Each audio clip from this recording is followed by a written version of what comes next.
Bharat Myanmar सीमा जो कि 1643 kilometre लंबी है, उस पर लगाई जाएगी बाड़। यानी पूरा का पूरा जो इलाका है वह रहेगा पूरी तरीके से सुरक्षित।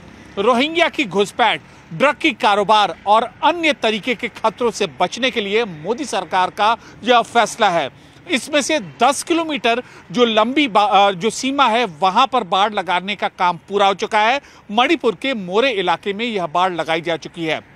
इसके अलावा अरुणाचल प्रदेश और मणिपुर में 1-1 किलोमीटर जो लंबी सीमा है वहां पर भी बाड़ लगाने की जो प्रक्रिया है उसको मंजूरी दी जा चुकी है। एक विस्तृत कार्य योजना ये तैयार की गई है और सीमा को सुरक्षित रखने के लिए जिस तरीके से भारत पाकिस्तान सीमा पर सुरक्षित रखने के लिए बाड़ लगाई गई है, उसी तरीके से रोहिंग्या के आतंक से, रोहिंग्या के घुसपैठ से बचने के लिए, ड्रग तस्करी को रोकने के लिए, अन्य तरीके की गैरकानूनी गतिविधियों को रोकने के लिए यह बाड़ लगाने का महत्वपूर्ण फैसला लिया गया है।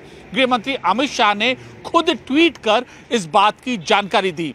और ये जो पूरी बाड़ लगाने का जो सिस्टम है काम करेगा, बेहद उच्च तकनीक से काम करेगा, हाई सर्विलेंस सिस्टम इसको नाम दिया गया है। इस तकनीक के आधार पर यह बाड़ लगाई जाएगी और इनको जो कवर करेंगे अत्याधुनिक सीसीटीवी कैमरे जो तकनीक से लैस होंगे। इसके अलावा बाड़ लगाने के साथ साथ सर्विलेंस रोड लगाई जाएगी ताकि जो सीमा पर हमारे देश के जवान तैनात हैं, एक और बाड़ उनकी सुरक्षा करे, दूसरे और उनके वाहन उस बाड़ के साथ साथ वह चल सके और हमारे देश के दुश्मनों पर नजर रख सके। होता यह है कि मणिपुर में या फिर अरुणाचल प्रदेश में जो सीमा है म्यांमार से सटती हुई सीमा, अभी तक कोई बाढ़ नहीं है और इसी का फायदा असामाजिक तत्व देश के दुश्मन उठाते हैं और रोहिंग्या जैसे लोग भारत में घुसपैठ करते हैं और इसके अलावा अंदरूनी इलाकों में इसी सीमा से दाखिल होने के बाद वह जाते हैं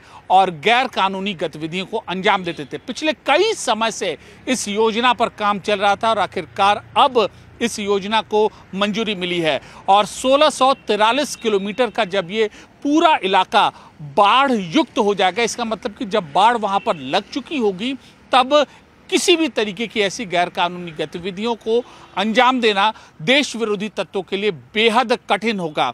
उच्च तकनीक की जो बाढ़ है उन पर एक तो उन पर जो इलेक्ट्रिक करंट है वो भी दौड़ेगा। इसके अलावा सीसीटीवी की मॉनिटरिंग है वो की जाएगी और जो उनको पूरा करने का काम है उसको भी एक गति दी जाएगी। एक कार्य योजना के तहत उसको पूरा किया जाएगा निश्चित समय सीमा में। खुद गृह मंत्री अमित शाह इस पूरी योजना की मॉनिटरिंग कर रहे थे और समय समय पर उन्होंने ये बात कही थी और पायलट प्रोजेक्ट पहले ही यहाँ पर बन चुका है।